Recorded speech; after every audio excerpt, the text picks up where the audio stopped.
You know the vibes. Welcome back to the Hoop Genius podcast, brought to you by NBA 2K25. Man, it's been a while. I've missed you, BJ. I've missed you guys listening. I've missed talking NBA. Well, I talk about NBA every day anyway, but I miss doing the podcast. BJ, how you been? It's been great. Mo, you've been traveling and you're busy and you're a global trendsetter. I see you on television. Hey, listen, I I've I been trying to I work. I I know where you're at. Yeah, I see what you're doing, but Hey, B, you don't see what I'm doing. And no one's seeing that. But okay. I've been traveling a little bit. I went to Abu Dhabi for the Celtics preseason games. I've come to a Yes. conclusion. I've been doing a lot of thinking, B. And you know me, I love the UK. I represent the UK wherever I go, try and grow the game in the UK. Right. But B, I think I'm allergic to the UK. Oh. See, I went to America in August. I came back from Okay. America. I was sick for two Okay. weeks. I went to Okay. Abu Dhabi like, a couple of weeks ago. I come back from Abu Dhabi. I've been sick for a week since then. Okay. Every time I come back to this damn near cold and rain, I get sick. I feel like I'm getting to the stage in life. I turned 30 in less than a month now. I need Okay. some good weather. So, Mm. so I don't know whether it's the TV networks in the UAE or in the United States, but somewhere with some sunshine, please holler at your boy because I don't know if I can Mm. survive another winter over here. It's like Game of Thrones. Winter is coming, and I don't want to be here for the winter. I want to be in King's Landing where it's nice. I want to be by the ocean. You know what I'm saying? You just kind of have to figure it out. You're at that age now where you want to figure it out, and it's good. And I lived in Chicago for like 25 years. Yeah. And I just woke up one day and said, you know what? I I'm just want to see the sun. going back to Cali, Yeah, Cali. yeah. I just woke up one day. It was just one of those days. I love the city. I grew up in Detroit, went to school in Iowa. I was kind of in the Midwest. Mm. It was like January one day. I just said, I want to see the sun. Bro, that's what I'm saying. Like, I was in You Abu just kind of Dhabi, I wake was up. waking up to the palm trees and the ocean, and I was like, why? You know, if every day was like this, my mood would just be better. And Yeah. and Yeah. here's the thing: the UK as a country is falling apart because you know what I saw today, BJ? What'd you say? We grew up when we were kids. We grew up on what we called two for two. Okay, Okay. so after Explain. school, you would go to the chicken shop where they sell fried chicken and chips. And you would get two strip burgers and two portions of fries for £2. What's a strip burger? Is it's a imagine a burger bun like bread, Mm-hmm. lettuce, sauce, and chicken strips, fried chicken strips inside the burger, a strip Oh, burger. So oh, so they call it a strip burger. strip Okay. burger. Oh, That two for two. Guess how much it is now? how much? £9.50. How is it still called a two for two? This country is finished. I need to leave. I've had enough. But anyway, let's get back to the basketball, BJ. Where do we want to start? We can start with, we'll get into preseason. Let's start with this. I went Okay. to Abu Dhabi to watch my Boston Celtics, the world champion Boston Celtics, the greatest franchise of all time, take on the champions from the year before, the Denver Nuggets, in some preseason action. And do you know what I was really looking for, though, during the games? No, what were you really looking for? Russell Westbrook's debut on the Denver Nuggets. I was fascinated to see how they could accommodate Russell Westbrook into that team Okay. because they do a great job. You know how everyone complains about players who can't shoot a lot of threes, you know, like Ben Simmons Mhm. or whoever. But the Denver Nuggets do a great job of accommodating Aaron Gordon, and he plays that power forward position perfectly. And I was thinking, are they just going to use Westbrook as kind of a mini Aaron Gordon? What are they going to run for him? What are they going to get going for him? And he really impressed me in that first game. You know, he came in off the bench with the bench unit and he was impressive in those minutes doing what he does, but he was also knocking down a couple of threes. The shot was looking smoother. I liked what I saw from that, You especially with did. the loss of KCP. I did. I could see the potential in, you know, the schemes they were trying to run for him. And I think if they can make that work, because obviously preseason, you know, the defense isn't going to be the same as in the regular season or the playoffs. But if they can make that work, I do have some hope still for Denver, despite them losing more and more of their depth every year. What did you think about that? Did you manage to catch the Abu Dhabi games? I did. I saw him play in one game. I think he played in one You game didn't and play then the he second set game. out. Yeah. Didn't play the second game. Okay. It takes time. Mo, the thing that just really obvious to me in watching the Denver Nuggets is how good Mr. Jokic is. He's Oh, yeah. just Oh. Oh, He- especially with no Horford or Porzingis. yeah, he's just an elite player. And his impact, he's so impactful in the game. And, you talk about scoring and dominating and rebounds and stats, but he just has a presence out there on the floor where it's really hard not to be good playing alongside him because he makes all the right plays. Besides being a phenomenal offensive player, I mean, his passing ability will just make you better. You don't have to be a three-point shooter with him. You just got to ball movement, player movement, right? We talk about it all the time. So Russell will have an opportunity to figure out what he contributes to the team. He's not the athlete he used to be, but he's still an elite athlete. He may not be the best three-point shooter, but he still will figure out how to play with the spacing that they have because Jokic plays in different spaces on the floor when you compare him to traditional centers or how the game used to be played. I mean, he's literally all over the floor. So it's going to be easy for, I think, Russell to figure out how to play with a great player like this. It's no doubt who's the best player on the team. It's no doubt who's going to get the touches. It's no doubt who's going to get the play in the last 2 minutes of a game. So it's just a matter of you providing the correct spacing, making the correct read so that you can allow your best player to be a great player. So I think Russell should transition fairly quickly there because they want to play fast. Why? You want to get as many easy shots as you can. And your best player is a very unselfish player. So it's not like you'll be trying to figure out how to get touches because you just got to get open. He's going to find you. I mean, he passes it over top, bounce passes. And there was a lot of around you. times where they used Russell Westbrook as a screener on Jokic's guy who was guarding Jokic to get Jokic onto the post to try and force that switch. And then either Jokic's got a mismatch on the post or Russell's going to be open. And then he can go cut to the hoop for a lob, or he's going to be open in space to create for himself or create for someone else. So yeah, I liked it. I think Jokic is the perfect fit to play alongside Westbrook. But there was two other things I was looking for in that game. One of the other ones was Jayson Tatum's jump shot, because a lot was made of his jump shot during the playoffs and even during last season. If you break down the percentages, his jump shot wasn't even bad when he was open or wide open. It was only the contested ones. And there seemed to be a little hitch in his jump shot, whether that's through injuries or whatever. But he's really worked on it this offseason, and the jump shot did look a lot smoother. What have you thought? Because I know the Celtics played Philly last night and they played a couple other preseason games. What do you think about Tatum's jumper? every year is different. And we'll see. Last year, you don't know. You don't know. Maybe he had something going on with him. I remember was it last year or the year before he had an ankle injury? You never know what's going on with players. Your role changes. The one thing that did change that I saw change was the emergence of Jaylen Brown. Jaylen Brown in the playoffs was arguably their best player. Finals MVP. He really stepped up and carried the load. And not to say that he is the best player on the team or he isn't, but what we know is players step up at different stages. Jaylen Brown is a bona fide superstar in this league. He is an elite player on both ends of the floor. And so we always start talking about numbers and stats and all those things. However, the fact remains the Boston Celtics won the championship a year ago. And as you've watched them in the preseason this year, they look like they are playing with more confidence than they did a year ago. The coaches look more confident, the players look more confident. And I think when I say I think this team is ready to prove that it wasn't a fluke just from a year ago. In particular, Jaylen Brown and Jayson Tatum. Yeah, and they've heard all of the, saying they had an easy run to the championship, and then what happened in the Olympics with Jaylen Brown not being selected and Jayson Tatum not getting minutes. And I think that they're really, really going to come out on smoke this year.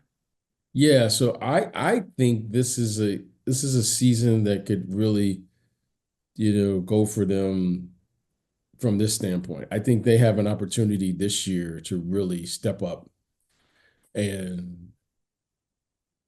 really prove that they are an elite team and really make a run. They're at the right age. They're at the right time in their careers. And I just think they have an opportunity now to really show what they're really made of. The last time the Celtics won a championship, 2008, they started the following season 27-2, which included a 19-game win streak. I'm looking for something like that to start this year. It's possible with this team. I mean, this team is built. I mean, they have age on their side. The only older player is your guy Al, but Hmm. Uncle Al is Oh, don't worry, don't worry. My friends were laughing at me he. yesterday. I said, "Listen, Porzingis is out till New Year. Now Horford's obviously got to be resting a bit. I believe in Xavier Tillman. He's showing off that 3-point shot as well in the preseason. I'm a believer. Is he going to be out? So what's going on with Porzingis? It's always these injuries he had. What's going on with Yeah, him? he's out until I believe January. He had some sort of procedure in the off season. And I just think they're not trying to rush him back because the biggest thing for them is I think with the depth of the team and the quality of the rest of the guys, they believe they could still get a good seed. And they'd rather have him healthy for a postseason run, like fully healthy, rather than rushing him back just to start the Mm-hmm. season. So I'm not mad at them Mm-hmm. taking in time. So what did he have surgery on? What did he do? What's going on here? I need to know what did he A torn medical retinaculum, allowing dislocation of the posterior tibialis tendon in his left leg. I have no idea what that means, but it sounds complicated. He went for surgery on June 27th, and it's 5 to 6 months for him to return. So December would be the earliest he can return, if not in January. But Mhm. they showed in the playoffs, even without him, that they're a pretty good team. So I'm not worried about that. I'm not too worried. I'm not too worried. Right, right, But right, right. the other thing I was looking for, the final thing I was looking for in those two preseason games in Abu Dhabi, my new friend, Mr. Derrick White. Because if you didn't know, BJ, you don't have social media, so you didn't know. I did a great interview with Mr. Derrick White. That's going to be out on YouTube soon. And we played a little bit of NBA 2K25. So Oh, okay. we played a little game. I know who won the game for sure. No, no, well, here's the thing. I offered him a bet, and I'm not a betting man. You know me, BJ. I don't gamble. But Right. I thought, let's make this interesting. So do you know what the stakes of the bet were? This is a An podcast NBA championship. exclusive. The Oh, podcast exclusive because I've not put the video out yet. No, it's not. It's not the championship. I can't take that away from him. I said to him, Derek, if I win this game, next time I'm in Boston, I want courtside seats at the Garden, which I don't think is too much of an ask. If you win this game, I will shave my head and look like you. And Mm. he accepted the terms of the bet. Oh, And okay. we were playing. I'm not going to tell you what happened in the game. He was a lot better than I expected, though, because he came in. He's like, no, I don't really get much time to play games. He was much better than I thought he was going to be.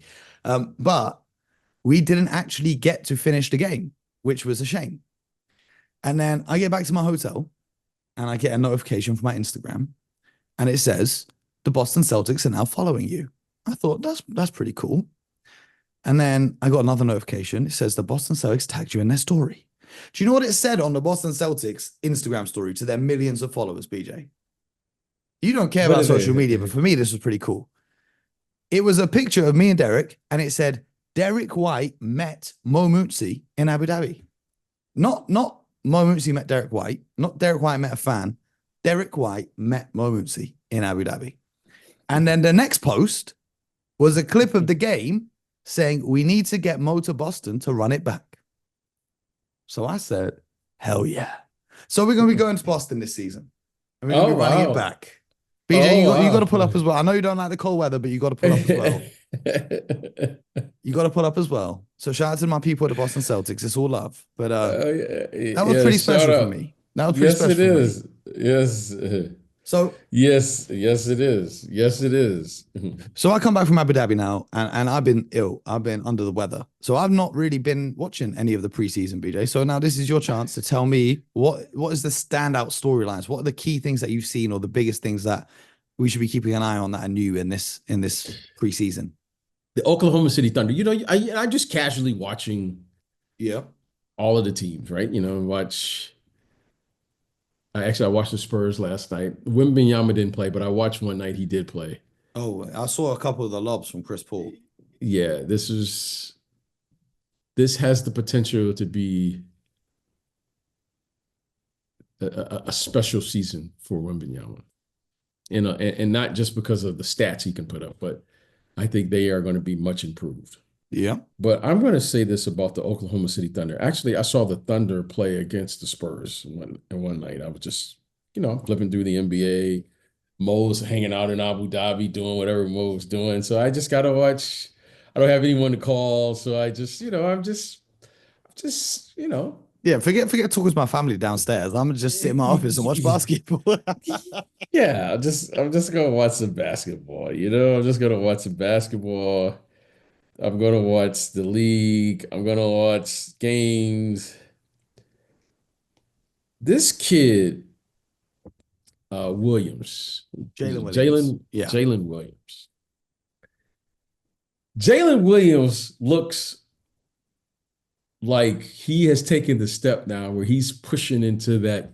Yeah, third year. It's natural for him to make a leap because we saw flashes Yeah, of it last year. well, he had a half in that game where, if you just was watching the game, you say that's a top 10 player. Mm. I'm gonna say between him and Shea Alexander, they've got something figured out right now. One of the most undervalued, I didn't make a lot about it, but I thought it was a good pickup. The Caruso pickup, I think, is going to be very beneficial to them because of his versatility, because he can guard multiple positions. But Jalen Williams and Shea Alexander, that might be the best backcourt duo now in basketball. I like their team. The Hardenstein is going to give them a little girth up front, a little size, a little strength. Caruso is going to give them the flexibility to defend those wings, guards, from whatever. So your offensive players don't have to play, those guys. Like for instance, Shea Alexander doesn't have to guard John Morant for 48 minutes or what have you in a playoff series, or guard Anthony Edwards or whoever they see. I really like what I'm seeing from this team. Now, I haven't watched all of the teams, but if you just I just took a snapshot, the Oklahoma City Thunder look like they're going to be really good this year. Really good. I got them winning the West. It could very well be. You got to prove it. You know my rule. I give me about 20, 25 games. But if it was just a snapshot for preseason, Jalen Williams took a step. I mean, he took a major step. He's playing with a lot of confidence, and him and Shea Alexander at the guard position, that's going to be a problem for whoever they play. They are a problem. And then when you start adding their role players, Chet Holmgren look like he's going to take a leap. Hardenstein, Caruso, they're locked into their roles. But I like the fact that they've given them a little size now, and they can play a little bit more physical than what they were just from a year ago. I think this team looks to be a championship caliber team. And I think Sam Presti and company down there, who's the president, has done an excellent job in putting together this team. We'll see. But if you're asking me what has stood out, it's the Thunder. The Thunder really look like they've made an improvement from just a year ago. I hear it. So the other thing that I've seen in the highlights I've been watching, over in the East, we talk about it a lot, but what I've seen so far of Karl-Anthony Towns playing center for the New York Knicks, the playmaking and the two-man game with him and Brunson, that's looking pretty strong. But how have they looked defensively so far? For the Knicks, look, the Knicks are going to play hard. The Knicks are going to have an opportunity to win a lot of games this year. Okay, I have no doubt about that. But here's the moment of truth for the Knicks. They have to get to, at the very least, they have to get to the conference finals. At the very least. Now, based on everything that I'm reading thus far, this is the Knicks fan base. They're expecting a championship this year. So, which is going to put them right up against your Boston Celtics, because the Celtics look like they're going to be there. The Celtics, unless there's something that we can't see, the Celtics are going to be there. Out of all the teams I've seen, they look like the best team that I've seen thus far in the preseason. They look good. By the way, the Golden State Warriors kind of surprised me as well. Mm-hmm. I mean, Buddy Hield, that might be another underrated pickup. Buddy Hield, I watched this guy score like 8 or 9 threes the other night. But your Celtics are going to be there. So I think the only thing that we can say about the Knicks, can they beat the Celtics? That's their moment of truth. Yeah. There's nothing Yeah. else to discuss here with Yeah. them. I don't see they're going to win over 50 games. Carl Well, Anthony did, Towns did is you going watch to any do of the what Sixers? yes, I've seen the Sixers, but I haven't seen Joel Embiid play. Oh, has he not been playing? Joel Embiid, I saw they lost big. Now, what's his name had a big game, Paul George. I saw them play against the Minnesota Timberwolves. They lose big. Julius Randle didn't play, but they Uh-huh. lose big, and Joel Embiid didn't play. But Paul George looked like Paul George. Well, Tyrese he Maxey always looks like looks, Paul George until yeah. But he scored a lot of points. You could say once we get MB back, it's like one of those things. yeah, yeah, yeah. He had 20 something points. Maxey had 20 points, and then you say, well, they But put Joel it's going Embiid, to be and then interesting because I thought Embiid would be raring to go because he's kind of stayed in shape in the offseason to play in the Olympics, unlike usual, where he right, takes a while to get into it. But who knows? right. Do you know what I did see? I saw one clip that's really piqued my interest, Okay. and it was the Memphis Grizzlies, and they ran a set, and this is proper basketball nerd stuff, but they ran a set where they ran an Iverson cut for Ja Morant. Now, if you don't Oh, know, then lobbed, yeah, and then yeah, lobbed it to the big yeah. guy, right? So if you don't know an Iverson cut, right? So imagine Ja Morant starts on the right wing. He basically cuts in a straight line horizontally across two screens. So basically along the free throw line and then curls off it, goes to the basket. And whilst he does that, you've got Aldama who's kind of trailing Ja Morant to pop. While he does that, Luke Kennard goes from the left corner to the right corner, and then Zach Edey rolls to the hoop.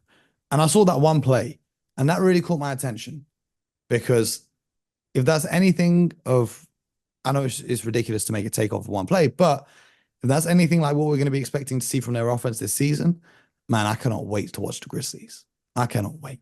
I think I called you over the summer and I told you about Zach Edey. Yep. I might have undervalued what he brings to the table because he is NBA ready right now. Mm-hmm. He sets terrific screens. He has great hands, and you can't switch on him. Mm-hmm.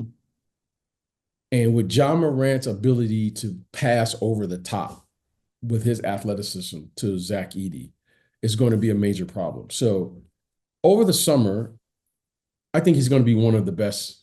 I mean, he has a chance to win Rookie of the Year. I think Reed Sheppard, though, for Houston. What do you think of him? I've seen him play in the preseason. I just don't know how many minutes he can get at that guard position. I mean, you have Green, and then you have what's our Van Fleet? guy Van Fleet. Then you have Thompson twin. Is it Amen? Yep. I just don't know how many minutes he can get. He looks like he's going to be a good player.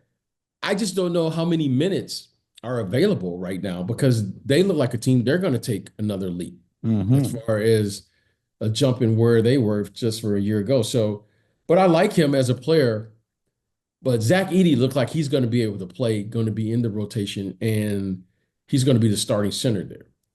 Now, the other kid I think is going to be terrific is the kid. I hope I'm pronouncing his name correct. Knecht, the kid for the Yeah. Lakers. Dalton Knecht. Yep. Dalton Knecht. Now, Dalton Knecht looked like it's like everyone's talking about everyone else, but he looks like he is a prototypical NBA wing player.